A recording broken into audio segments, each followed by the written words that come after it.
پچھلے 1450 سال میں علم سیکھنا اتنا آسان نہیں تھا جتنا اب آسان ہو گیا ہے۔ پہلے تو سب سے اگر صدیوں پرانی بات کریں تو ایک حدیث سننے کے لیے گھوڑوں پر اونٹوں پر سفر، علم پڑھنا بھی اور علم پھیلانا بھی دونوں کتنا آسان ہو گیا۔ میں جب پہلی بار امریکہ گیا تھا مدری قافلے میں، میرے بیانات تھے، میں 16 کتابیں لے کر گیا تھا، پورا ایک بریف کیس بڑا بیگ تو کتابوں سے ہی بھرا ہوا تھا، کیونکہ بیانات کرنے تھے۔ میں نے کہا اتنی ساری کتابیں چاہیے گی، وہ کتابیں سنبھال کے۔ اب تو جناب یہ اگر کوئی بھی آپ کے پاس موبائل انسٹرومنٹ ہے یا کوئی آپ کے پاس گیجٹ ہے، ساری لائبریری آپ کے ساتھ ہے، وہ اٹھائیں اور چلیں بھائی پوری لائبریری ساتھ لے۔ ابھی نہیں ہے کتاب تو فوراً سرچ کریں، ڈاؤن لوڈ کر لیں۔ اچھا پھر اس کے بعد دعوت اسلامی والوں نے تو اور کمال کر دیا نا،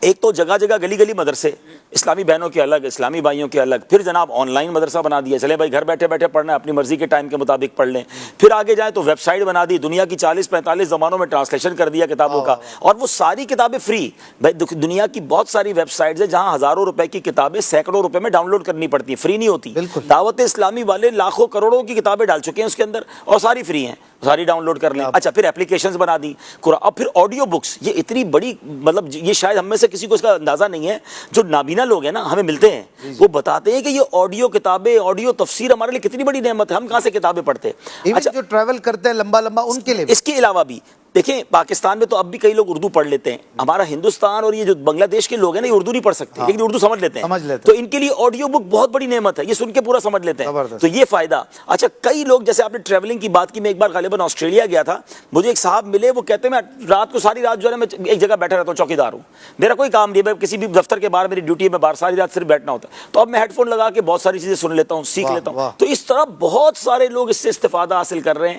اس سے فائدہ اٹھا رہے ہیں۔ تو سمجھنا یہ کہ پھر بھی جو فائدہ نہیں اٹھا رہا، یعنی اتنا علم سیکھنا آسان، on line available, audio book available, جناب مطلب کہتے ہیں گھول کے دوائی تیار ہے، پی تو لیں کم از کم۔ اگر وہ بھی ہم نہیں سیکھ رہے، پھر بھی ہماری نمازیں کے بارے میں فرائض نہیں پتہ، پھر بھی ہمیں قرآن صحیح پڑھنا نہیں آتا، پھر بھی ہم نے تفسیر نہیں پڑھی ہے، تو ہم کتنی بڑی محرومی میں ہیں۔ ہم اس دور میں ہیں جو دور غالباً سب سے زیادہ آسان ہے علم دین سیکھنے کا۔ ہاں ایک آخری بات اس میں کہوں گا کہ آسان ضرور ہے مگر اس میں ایک مشکل اور کھڑی ہو گئی ہے، کیونکہ جب سے یہ سوشل میڈیا اور انٹرنیٹ آیا ہے تو بہت سارے آپشنز بھی سامنے آ گئے ہیں۔ ہم عاشقان رسول خاندان میں پیدا ہوئے تو ہم عاشقان رسول کے مدرسے میں ہی جاتے رہے اور الحمدللہ انہی سے سیکھا۔ اب جب انٹرنیٹ سے رجوع کا زمانہ آیا تو بہت سارے آپشن آ گئے، بد عقیدہ لوگ بھی سامنے ہیں جن کو دین کا پتہ ہی کچھ نہیں ہے، وہ بھی دین سکھا رہے ہیں۔ تو اب یہاں سلیکشن بہت ضروری ہے کہ اگر میں نے دین سیکھنا ہے، علم دین حاصل کرنا ہے تو کس سے حاصل کرنا ہے، تو اس کے لیے مستند آتھنٹک اللہ کی رحمت سے دعوت اسلامی کی ویب سائٹ موجود ہے، مدنی چینل موجود ہے، بکس موجود ہیں، فیضان آن لائن اکیڈمی موجود ہے، تو ان تمام ذرائع سے آپ انشاءاللہ علم حاصل کریں،